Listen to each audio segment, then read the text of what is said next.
Au cœur de la liberté, vidéo numéro 15. Et si 1984 de George Orwell, ce n'était pas juste un avertissement?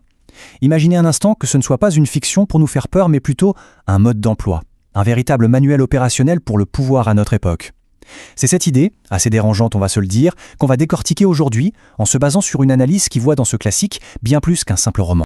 Voilà, cette citation, elle met les pieds dans le plat direct. Elle pose la thèse centrale de la source qu'on explore, l'idée que nos démocraties, loin d'être un rempart contre l'autoritarisme, seraient en fait sur une pente glissante qui nous y mène tout droit. C'est une affirmation choc, c'est sûr, et elle donne le ton pour tout ce qui va suivre.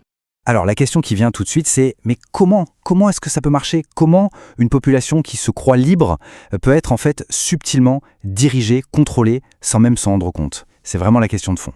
Et pour y répondre, il faut d'abord comprendre ce que l'État, selon cette analyse, cherche à combattre. Selon la source, il existerait un ordre naturel. C'est un peu l'état par défaut de la société quand on la laisse faire. Un ordre qui émerge tout seul des interactions entre les gens. Et il est défini par 3 choses. La liberté, qui mène forcément à de l'inégalité dans les résultats, et la concurrence. Et ce serait précisément cet ordre-là, cet état des choses spontané, que l'État s'efforcerait de supprimer. Et là, le contraste est vraiment frappant. Pour remplacer cet ordre naturel, l'État arrive avec ses grands idéaux, l'égalité, la fraternité. Ça sonne bien, évidemment.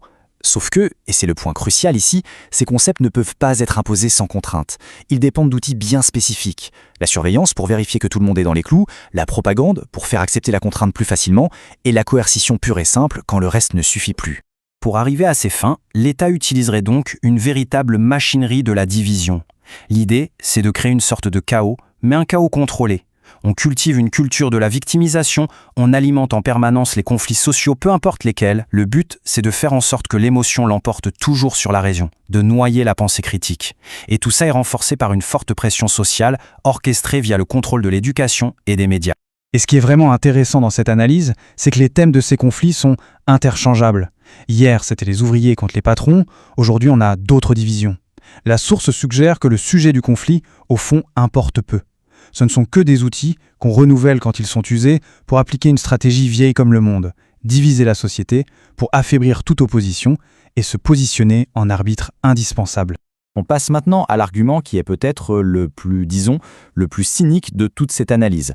On va voir quel serait le véritable objectif de cet état de crise et de guerre permanente. La question mérite d'être posée. Si les guerres ne sont pas là pour être gagnées, à quoi servent-elles? Pourquoi entretenir cet état de crise constant? La réponse de la source est aussi sombre que logique.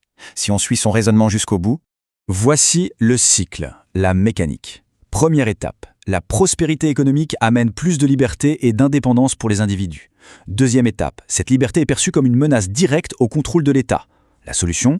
Troisième étape, on fabrique une crise, une guerre. Le but n'est pas la victoire, mais quatrième étape, la destruction de la richesse et de la liberté qui pose problème. Et enfin, cinquième étape, le cycle recommence. C'est une sorte de consommation des gains de productivité, mais au profit du pouvoir politique. Et attention, quand on dit guerre, il ne faut pas forcément penser à des tanks. L'analyse est claire là-dessus. Les guerres modernes sont contre des ennemis plus abstraits. Un virus, des molécules de carbone, la terreur.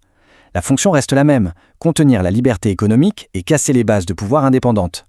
L'exemple de la période du Covid est d'ailleurs cité comme une destruction massive des petites entreprises, vu comme un des derniers bastions de liberté économique au profit d'une plus grande centralisation. Cette métaphore est percutante. Elle cristallise vraiment bien la relation qui est décrite entre l'État et la société productive. L'État se nourrit de la prospérité de la société, mais il doit en même temps l'affaiblir constamment pour l'empêcher de devenir assez forte pour s'en débarrasser. Bon, maintenant on va s'attaquer à un des fondements de notre pensée politique. On va questionner la différence même qu'on fait entre une démocratie et une dictature. Ce tableau résume bien le point de vue. Que la contrainte vienne d'un seul homme ou d'une majorité d'électeurs, pour la personne qui l'a subie, le résultat est le même. La démocratie est présentée ici non pas comme le contraire de la dictature, mais comme une forme d'oppression plus subtile, plus sophistiquée. Dans les deux cas, l'axe fondamental, c'est la centralisation du pouvoir. Après avoir déconstruit tout ce cadre de pensée, on pourrait se sentir un peu bloqué. Mais la source ne s'arrête pas au constat. Elle propose une voie de sortie, ce qu'elle appelle une évasion vers une liberté authentique. Et voilà le changement total de paradigme. Le vrai combat, selon cette vision, ce n'est pas démocratie contre dictature. Ce sont deux cousins.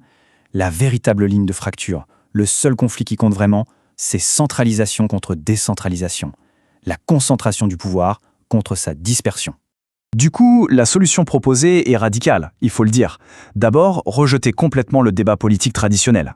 Ensuite, œuvrer pour une décentralisation maximale du pouvoir. L'objectif, c'est de créer une mosaïque de sociétés plus petites, indépendantes.